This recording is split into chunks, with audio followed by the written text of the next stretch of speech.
So let's just jump to the panel. And first, Beck, did you want to start off by introducing yourself and telling us a little bit about yourself and your experience with networking?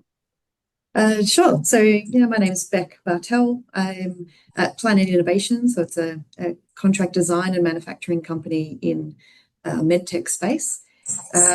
I've worked across automotive, food and beverage, consumer and industrial, and now medtech. So I worked across a lot of different industries and had quite a bit of moving into different industries, seeing how networking works in different places. And probably one of my first memories of probably the first time I had to do networking was in automotive, walking into a room.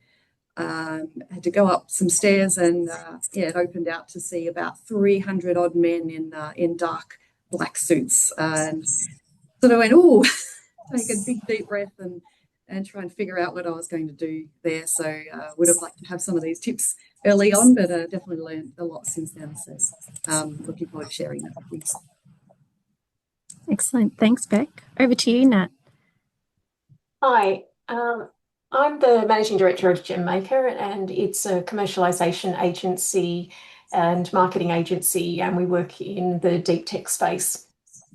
I've worked for about 25 years commercialising technologies, and over that time I've worked at the Australian Nuclear Science and Technology Organisation for 10 years, and that was in a range of different technology areas, and also the company that I formed was about 14 years ago. And so networking has been essential to all of the roles that I've done over the years. And my first experience is very similar to Beck's, actually, going back literally about 24 years ago when I started at the Australian Nuclear Science and Technology Organisation. I was asked if I could turn a semiconductor instrument into a spin-off business.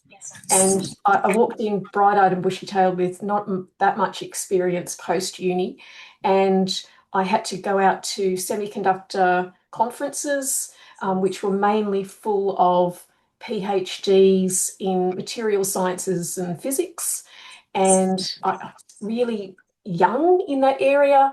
Everyone was kind of a lot older, male in black suits, and it was quite intimidating.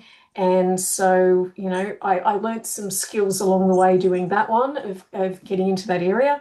And I enjoy picking up new tips from everybody else these days too, because, I don't sit there and go, oh, well, I'm just so awesome at networking.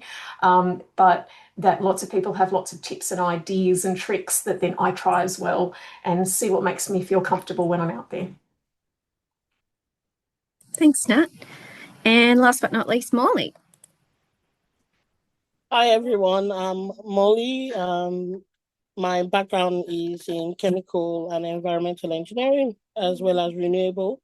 I'm also the co-founder of iSTEM, which is a research consulting and recruitment company that caters to women in STEM. Our goal is not just to get women into STEM employment, but to ensure that they thrive and become leaders. I think networking has been,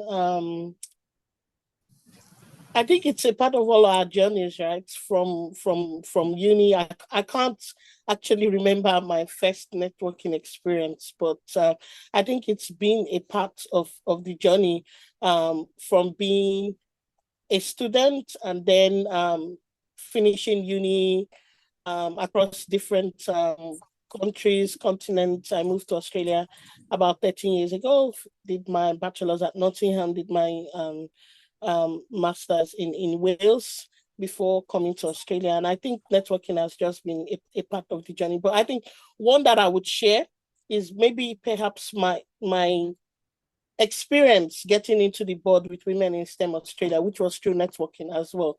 So at the time I was doing my PhD at Victoria Uni, I had launched a club, the Women in Science and Engineering Club at VU in 2016.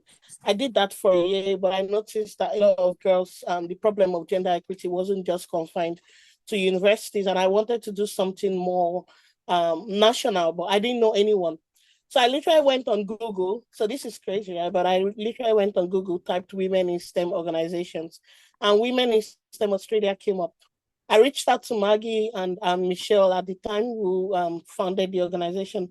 I think it took about 6 to maybe 8 months for us to catch up over coffee, which we did. And I got invited to observe the board for about a year, and shared some ideas with the board, and eventually joined in. So I think that's been maybe a highlight of my networking journey. Thanks, Nikki. Oh, that's a nice story. Thanks, Morley. One of the originals. So we are going to move into some questions. So Beck, I might ask you first. How do you prepare for a networking event? Yeah, I think that was probably highlighted pretty well by my first experience, not knowing anyone that was there and hadn't really thought about how I would find someone in a room, or even how big it was going to be. So I think that prep is really important. Making sure you understand who's going to be in the room. You can often get a list that shows you everyone that's going to be there. If it's a sit-down event, there might be tables and things with who's going to be on what table. So it's thinking about understanding who is going to be there, who are some of the people that you want to be able to connect with, and understanding what sort of environment it's going to be in. Is that a huge number of people that you're going to have to sort of swim through a sea of people, or is it sit down where you can figure out where they're going to be? But yeah, a lot about who the people are and who you're after would be one of the things to think through. And do you have a bit of a list of those people you want to target if you're going to a specific event from that big list? Yeah, so it's often about what is the reason I'm going to the event as well. So sometimes I'm going to meet up with some new potential clients. Sometimes I'm looking to see who are clients that we already have that we're working with, that I like to catch up more informally and just check how things are going on the projects we're doing for them. So create a list of those people, and I often find having a longer list than the people that you actually want to meet up with, because you may not be able to find them all. So actually having who are my top priority and who are the other ones that I want to also try and catch, but being careful not to make that too long, because you definitely won't be able to. You have to sort of think about how many people you can actually meet up with at any time, and make sure you give them the right time and attention. It's not much point just waving and then walking off on them. So yeah, sounds good. Thank you, Beck. Morley, what about you? How do you prepare for a networking event? Well, if I'm attending a networking event, the first thing that I would do is I would maybe take some time to review who is attending, let's say a conference or seminar. And I guess for me, my key strategy is not to, I don't intend to speak to everyone at the conference. I just want to I make it a point of my strategy is to get to at least 3 to 4 people, minimum 2, that I can connect with very well. And I would already have, let's say, looked them up. There could be maybe speakers at the event. I would have already looked them up, tried to understand their journey, and then just go for it. And then the other thing that I put at the back of my mind is yes, no, maybe, right? My yes, no, maybe strategy is, you might want to connect with someone and it doesn't really click. And, it's a no. Maybe you have an ask, and then there is a maybe. You want say okay. So the first thing is try to look up the people who would be attending the conference. Aim to at least connect to 3 to 4 people, because you don't want to talk to everyone. The truth is you can't remember everyone. If there are other people that, let's say, you wanted to connect with, but you didn't get the chance to, there's the LinkedIn QR code that, you could just connect with them on LinkedIn, which technology has made it, a lot easier to connect. And then the next step is ensure that you have an ask. Like if you're having a conversation, you should have an ask, but you should also have something to offer. So you don't just want to just, approach people, have something that you can offer them as well in the course of your chat or your conversation. So these are like my 3 key strategies when I'm networking. Thanks, Molly. Last but not least, Nat, what about yourself? I think we've got a few tips from you on a slide as well, if you don't mind sharing. Yeah, I'll put it up actually, if that's Thank you. okay. That'd be great. Right. Okay. So we've got it up. So I guess that the rest of the ladies have come up with points, and I agree with all of them. They're all fantastic things to do along the way. So I'm not going to go over the top of those ones. Some other things that I do and that I've realised is, I'm always just there in just time type of stuff because I'm trying not to waste time. But the fact is, if you turn up early, you can actually see the registration desk with all of the people who are going to be there, which you might not know in advance. And so getting a good look of that and working out who out of that group you do want to catch up with, and if you don't know in advance actual individuals, that's fantastic. Sometimes the organisers, if it's an association organiser, then they may well know the people that are on there as well, as opposed to an event organiser who's just doing it as a one-off. So if you're there for an association run type of an event, or the people there are the ones who know all of the contacts, then if you want an introduction to someone, then it's well worth asking, hey, I don't know such and such, are you able to introduce me to them later on in the function when they're here? So I'm part of New South Wales Mining, and all the various mining companies all turn up to that, and New South Wales Mining event people run it, and I can ask them at any time during the event if they can introduce me to, the minister who's just walked in the door, or to any particular person in the mining companies. So that's really handy. And when you're being introduced to someone, as opposed to just rocking up cold and going, hi, I'm, Nat, it feels a lot more comfortable as well to have that intro. I also, this photo that you can see here is if I go to an event and there is table settings in place, I will quickly take a quick photo of where everyone is on that. It might be 5 sheets long or whatever. I may look like a complete idiot, but it doesn't matter because I don't care. I'm getting what I need. So I take the photos, and in this case, I took a photo when I went to the Eureka Awards. And then I'm sitting there at the dinner, quickly working out what table everybody's on, so that when they have the breaks in between, entree, main, and dessert, that you're able to actually get up and go and have a chat with those people in those sessions that are deemed networking anyway. So that's pretty handy. And you've got notes on there. You could probably get a copy of these slides later, I'm sure, if people wanted. But the other bit that I've got on here in the networking bit is sometimes it's a bit intimidating meeting people for the first time at these events, or meeting really senior people or whoever. And even I get stargazed and fangirl people occasionally.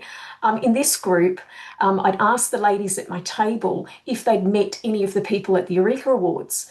And they all went, oh, no, everyone's so, amazing. I haven't, had the chance or, had the guts to, get out there and do that yet. And so, grabbed 3 of us or 4 of us together and said, right, we want to meet, whoever it is. And so we went and we focused on who we wanted to meet. In this particular case, Jeremy Brownlee, who is on the Prime Minister's Science Advisory Board. And we went and met him together, and he was lovely, and everyone introduced themselves and all the rest of it. So it was a lovely, lovely time, no stress. And we all linked up with him on LinkedIn afterwards too.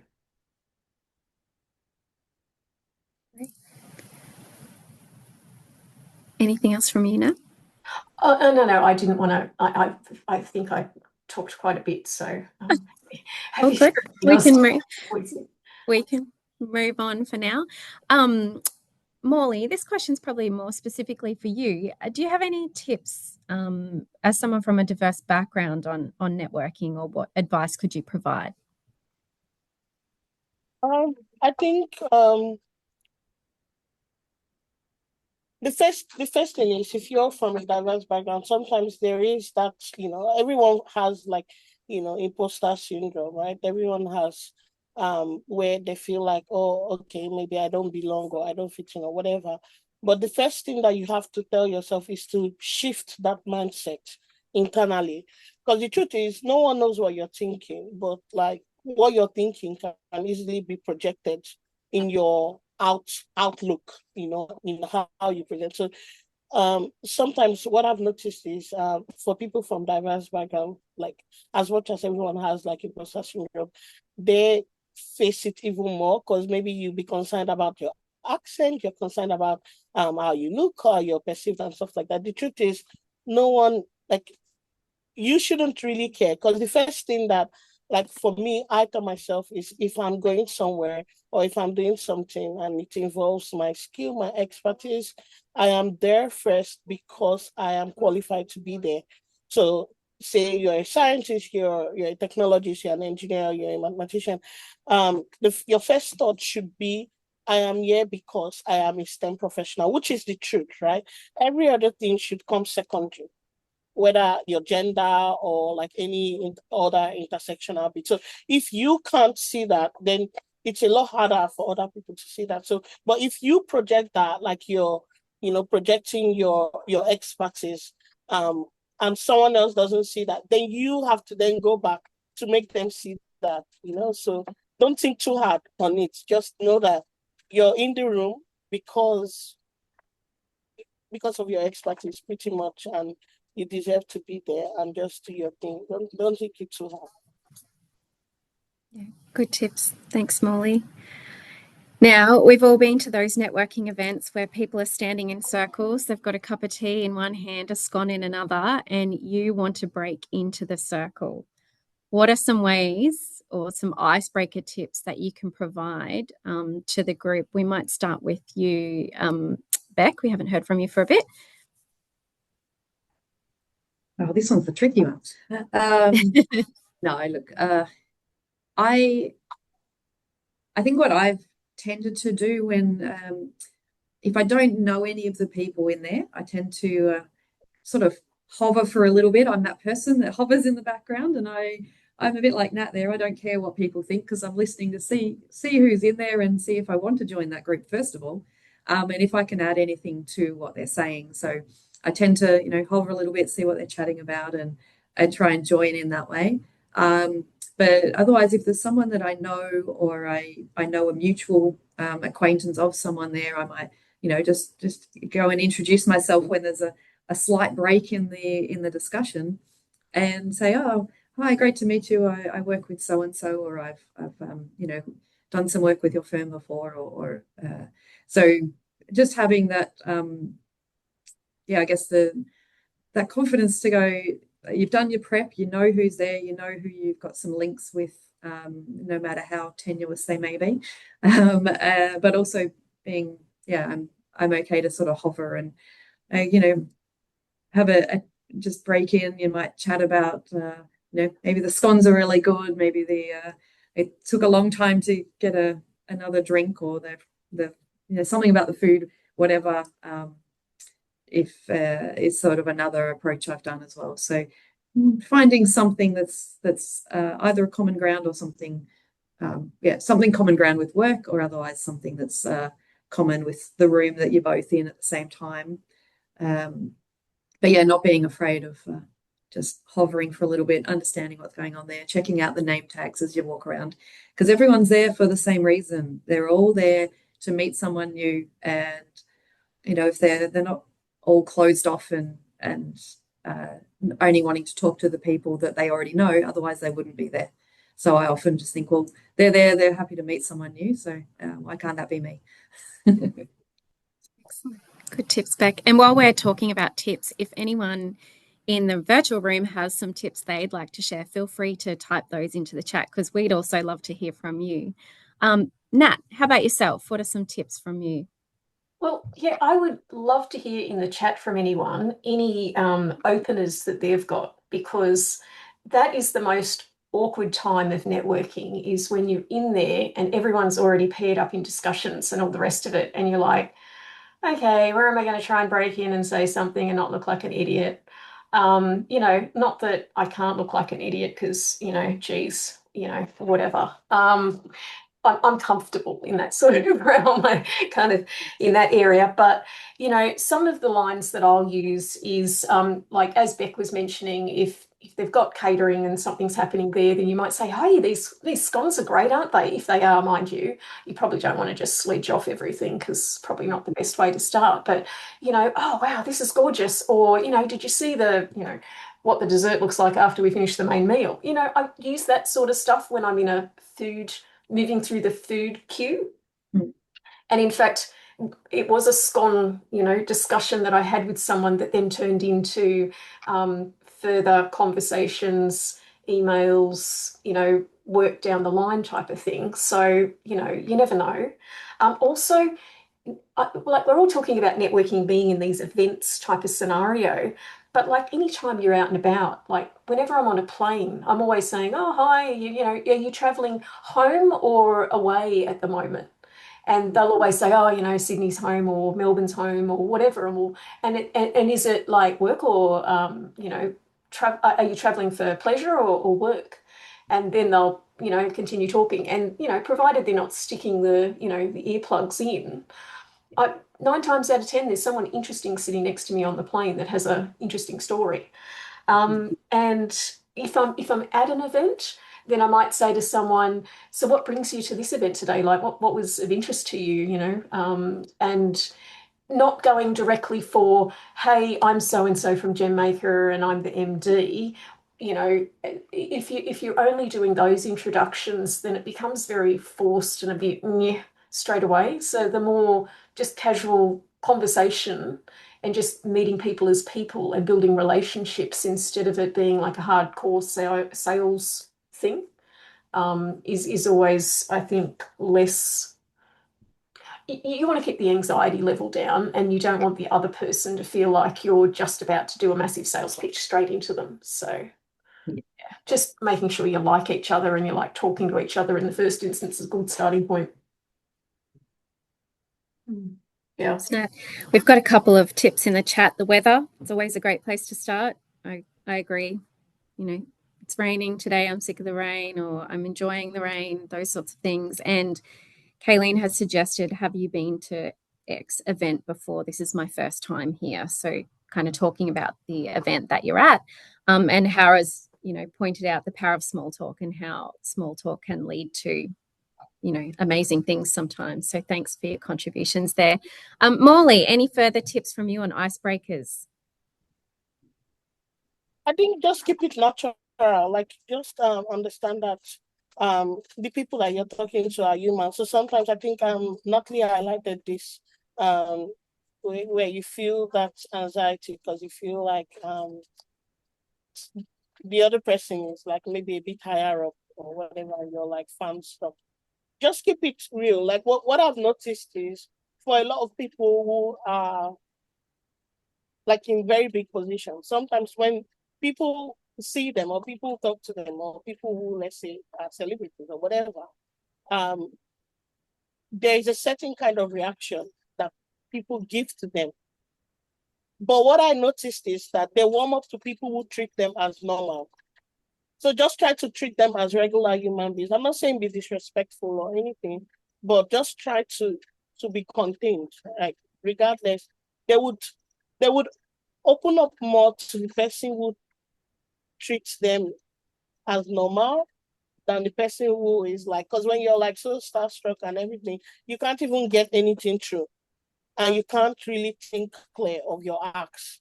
So be polite, but like be natural and just be you. Don't try to be someone else, just be you and let your real you come true. And try to connect with the person from the inside. Everyone, at the end of the day, everyone they are humans, and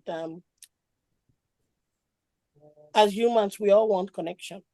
So try to connect. If you try to connect it's more likely that you would secure a second meetup. And then the other thing that that works very well is good coffee catch-up. So try to have a good ask at, look, if you think like the person is very engaging and you like to meet them up again, just ask, for a good coffee catch-up. But ensure that before you ask for that, you have a clear ask, what you want to get out of the meeting. And also always end it with what you can also give. Because sometimes people get to that place where when you think someone else is in a more senior position, you have like an ask, or I want you to mentor me or whatever. But what you don't realize is they also might need something from you. I mean, even if they don't need, try to offer that and they let them be the one to decline. But what that shows is that it would tell the person that you're talking to that you are in need of a symbiosis relationship rather than a parasitic one-sided relationship. So that's something that that I always make a point of duty to do. That's great, Morley. And we got a round of applause from Rachel there. And Rachel's also said, if it's after a talk or a presentation, you could talk to someone about what they found interesting, or, talk about what you found interesting in the talk. So some really great tips there. Thanks, everyone. And then I guess the alternate to that, or at the end of that, sometimes you want to end the conversation. You've got nothing left in your tank. You've got nothing else to say. How do you politely close the conversation or walk away from those people? Nat, did you want to start first on this one? I have a range of options. That's great. Please share. Still testing them out, because I did used to go to things, you'd be in a group with 2 or 3 people, and some people have circular breathing. They don't actually stop to pause in between sentences. And so there is no natural point at which you can interject and say, oh, great, great meeting you, etc. So yeah, and I used to get sort of stuck then, and I'm like, okay, this isn't productive, and I don't want to spend my whole night here, so I have to work out how I can leave. And that got to the point of like bathroom. Sorry, I've got to go to the bathroom, or I'm just going to go grab another drink, or I'm just going to go get some more food. Or it's been fantastic meeting you and would love to catch up again sometime. I, promised that I would catch up with so-and-so, and I'm just, going to go catch up with them. Or it's been lovely meeting you, and there's so many more people that I want to make sure that I catch up with tonight. So, would be great to catch up with you another time. Obviously only say that if you do actually want to do it, not just as an exit.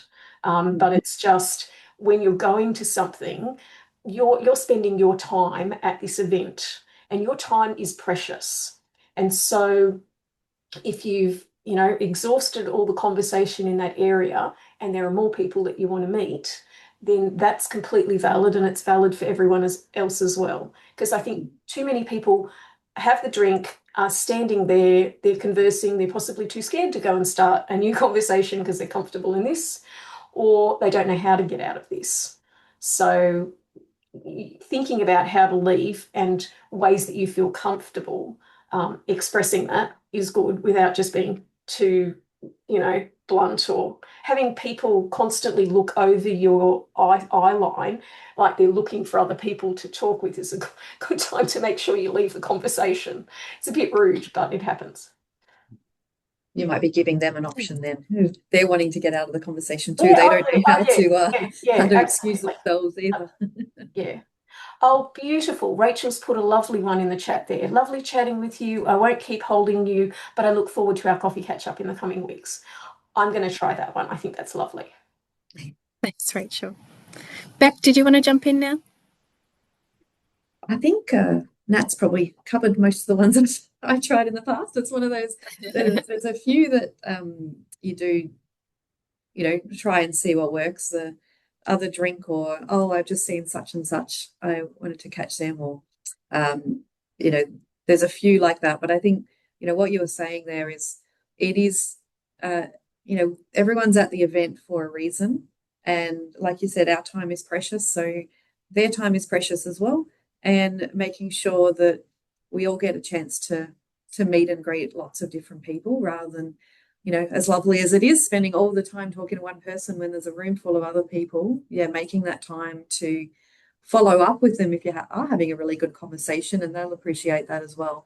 But then being able to go and meet some of the other people that you do have that you would like to, or even just having a break and seeing who else is there that you can just change up that conversation. It is important, and definitely something that I did early on, making that not really a mistake, but just not being able to get out of those, and then finishing the event, or and realizing, well, how many people did I actually speak to that I want to speak to again? So reflecting on that and realizing, no, I actually need to be more conscious of my time and making sure I am actually taking that opportunity where there are other people out there that I could be meeting with and making a few more connections there. So no more endings there, but just reinforcing that we do need to make sure we share ourselves around and go and meet who else is there. So Thanks, Beck. I like Bronwyn's suggestion here. I sometimes ask if there's someone they really want to meet. I might know them or can help them look around for that person. That's a really good idea. I like that one. Or there's the, if someone's nearby, you could introduce them to that person and then say, I'll leave you two to chat and move on. So that's a great tip. Thanks, Bronwyn. Morley, any other tips from you? No, I think all the suggestions are very good ones, and those are something those are things that I always implement. I think one other one is maybe to ask them after connecting with them on LinkedIn, if there's anyone within my network that you think I can introduce you to, or I can connect you with. Feel free to go over my network and let me know.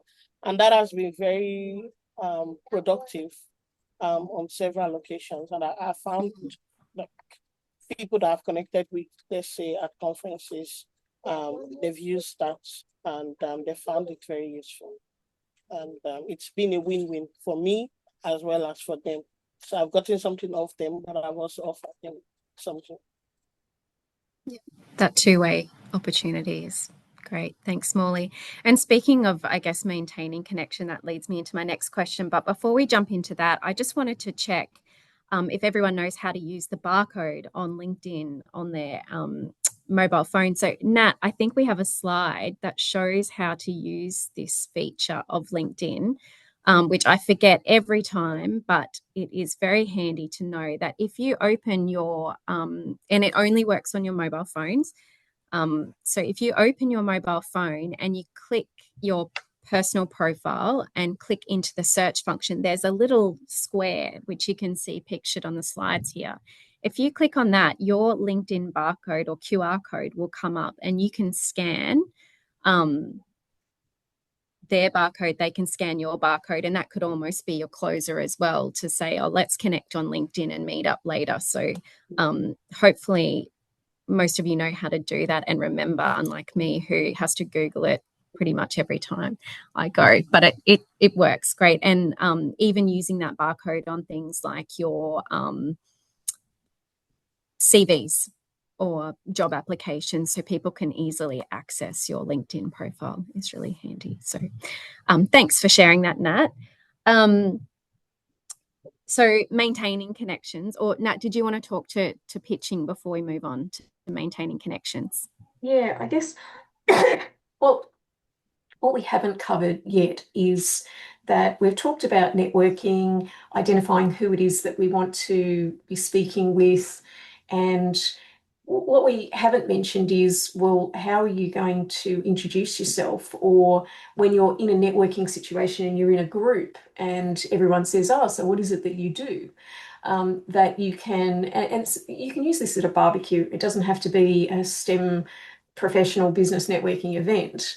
But if you can answer in this type of style when you're meeting someone, it's nice and simple in terms of when we're in STEM, we can quite often use a lot of jargon, and a lot of jargon that people at a barbecue are not necessarily going to understand, or even in your networking situation.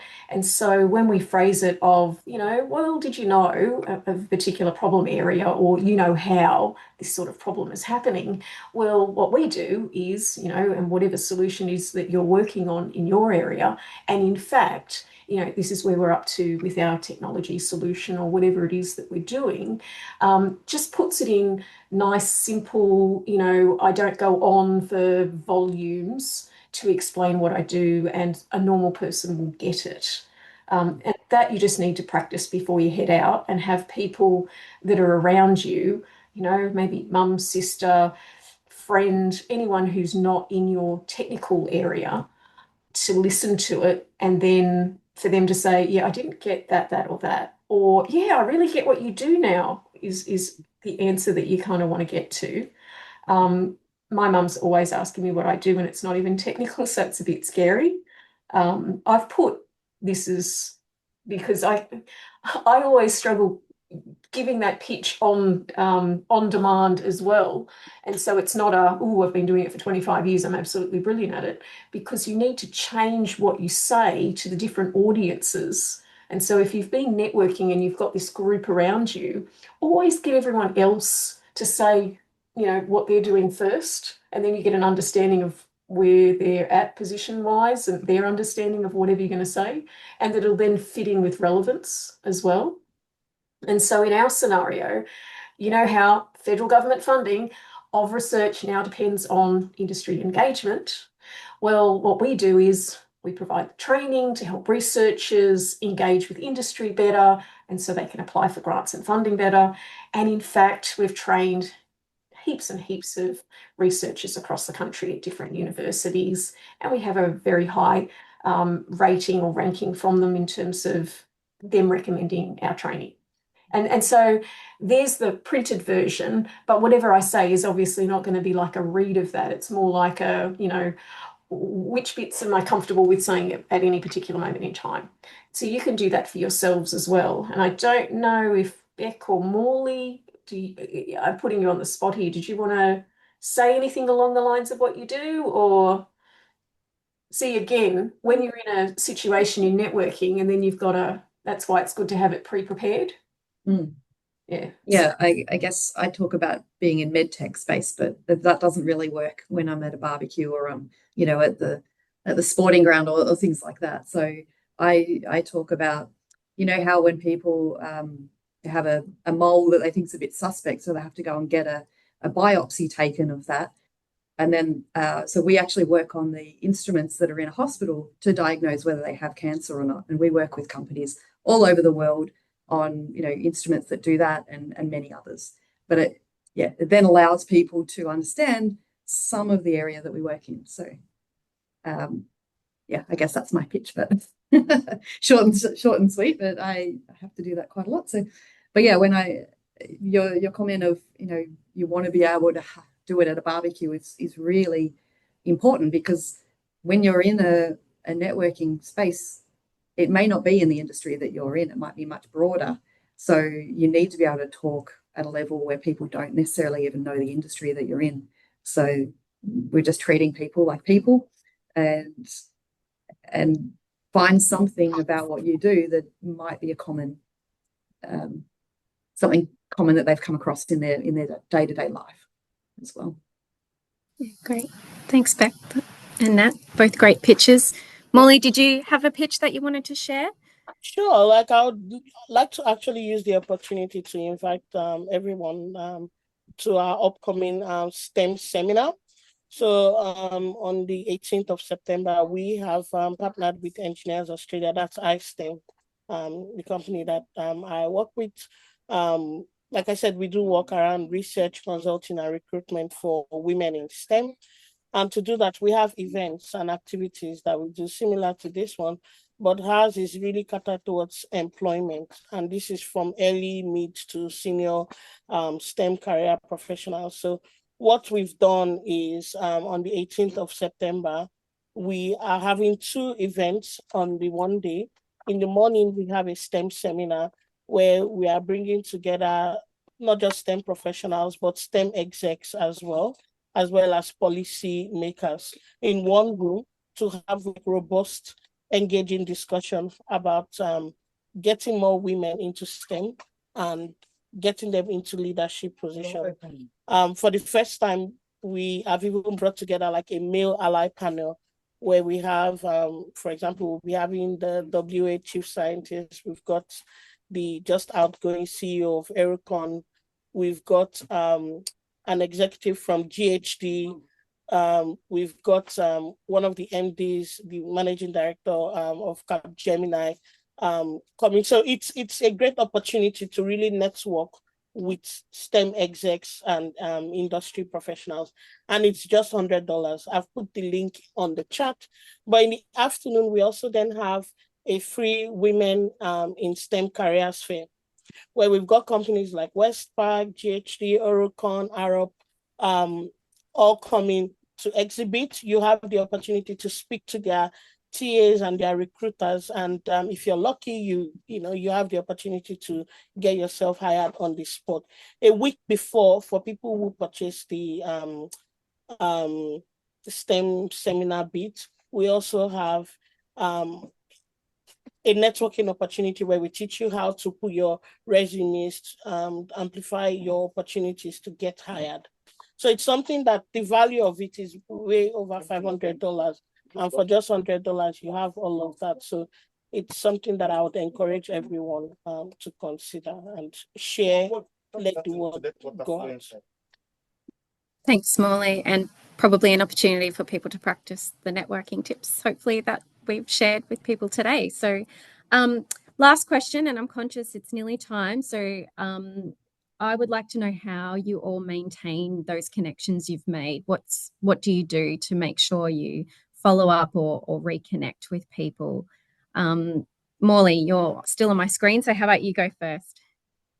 I think like I said, there are two ways. The first one is online, obviously, through LinkedIn. LinkedIn has made the world a lot smaller. Previously, to connect with certain people, you have to go to certain conferences, you have to pay lots of money, you have to go to maybe seminars. But now you've got the opportunity to, engage with their work directly. And so if anyone is on this call and you don't have a LinkedIn account, that would be my first, advice, to certainly get one for yourself. It's your resume out of your resume. So it's kind of like a mirror of what you do. It helps people to see you, to know what you do. And then the next bit is, if you think that they are going to be useful in your journey, then maybe try to find time to catch up over coffee. Now, you have to understand that for every ask, like I said in the beginning, there are 3 responses to any ask at all in life. It's yes, no, maybe. And these are all good answers, right? Yes is perhaps what you want to hear. If it's a maybe, if you could fine-tune your pitch a bit, it could be a yes. And if it's a no, that's also fine. You also don't want to waste your time. You have to understand that time is a resource. So if it's a no, maybe they are not your people, move on quickly from the no's so you could get to your yes. Thanks, Morley. Beck, what about you? How do you maintain those connections?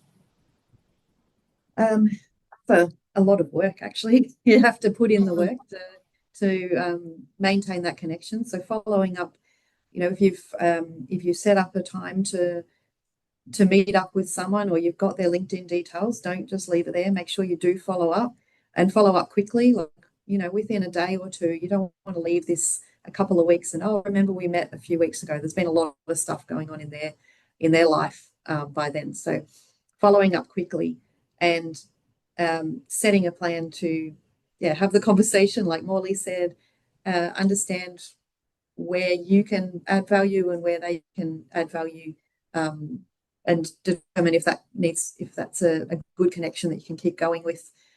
Figure out the time frame of when you'll follow up, and I tend to just put little reminders in my calendar, follow up with this person in a month or two, depending what they say on that first conversation.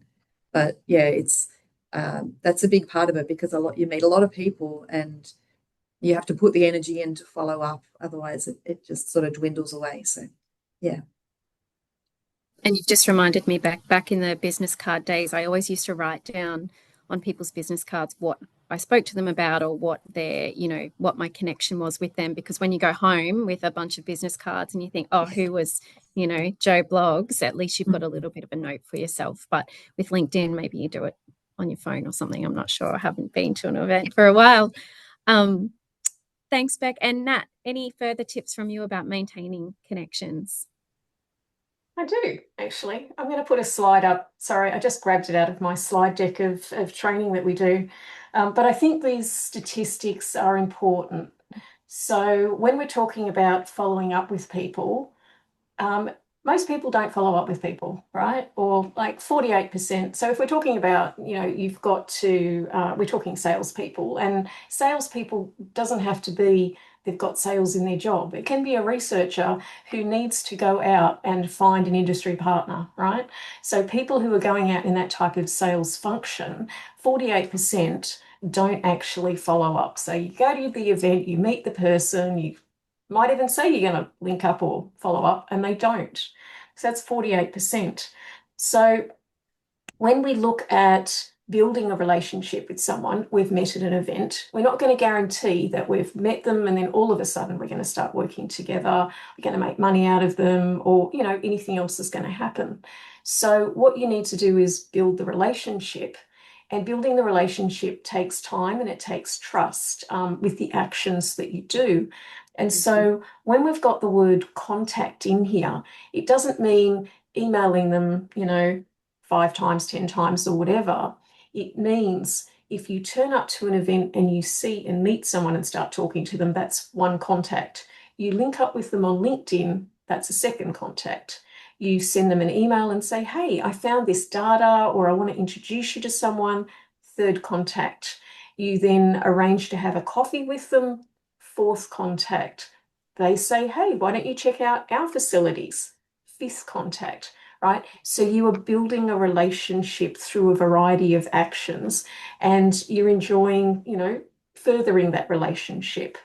If you have a look at the bottom here, it says 80% of sales are made after the 5th to 12th contact, right? Most people, so only 10% of people make it to more than 3 contacts. So, and this, you don't need to do all of your contacts like in the first week or something. These contacts may happen over a number of months or a year or more, just depending on the industry that you're in and what you're doing and all the rest of it. So, moral to the story is all of those different contacts matter. The timing that Beck mentioned in terms of after you go to an event, following up straight away the next day with them is crucial, because otherwise you've all gone to other events, done other things, and you can't even remember what the person looks like. So keep that in mind. I connect up with people on LinkedIn when I'm out, because no one seems to have a business card anymore. And Capsule is a database that we use to keep interactions tracked of what sort of actions and where the relationship's up to, and it's cheap and easy to use. So that's what I use instead of some really whacked out CRM system that's never going to happen or is too damn complicated. Salesforce or something, yeah. Well, yeah, in proper industries, bigger, etc. Sure. I'm in a company with like 15 people, and so anyway. Thanks, Nat. Appreciate you sharing the stats. That's really interesting. So we only have a few minutes left, so I'd like to, on behalf of Women in STEM Australia, thank you all for attending today and hopefully learning some things over your lunch break, and thank my panel for a really great discussion. Now, Nat, I'm going to jump in and share a different slide if that's okay, because I do want to, if this is going to work.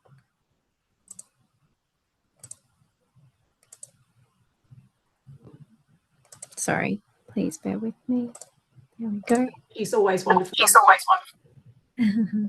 So what I do want to say is your network is your net worth. So it's really important to have a network, to maintain your network, and to keep growing your network as a professional. And I guess in the beginning, we didn't really introduce ourselves. We jumped straight into it, but you know, Women in STEM Australia, our purpose is to connect, empower and advocate for STEM women and girls to have equality in the Australian workplace. So we hope by offering sessions like this, we'll continue to do that. And we do have some upcoming events, which are our STEM Strolls. So STEM Strolls, we designed this program to allow people to network in regional areas. So many of us who live in big capital cities, we get the opportunity to network quite regularly, with events and conferences generally being held in the big cities, but we wanted to offer the opportunity for those in smaller regional areas to be able to network as well. So we have 3 STEM Strolls coming up shortly. Sunshine Coast, 29th of August, I'll be at that one. Shoalhaven in New South Wales and Chinchilla in Queensland are all coming up. So feel free to use the QR code there or check out the events page on our website.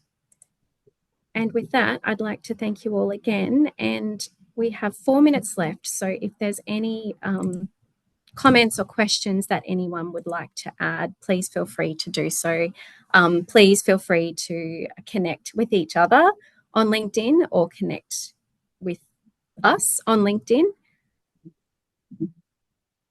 And I'm just maybe that's a good point there, Nikki, just in terms of when you do connect with people on LinkedIn, always pop a message in there if you can. If you're not just scanning the QR code, you know, it's always nice to personalize that. So, yeah.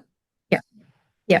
But I think you only get a certain number of personal LinkedIn messages per month. So maybe spread it out if you've got a big list.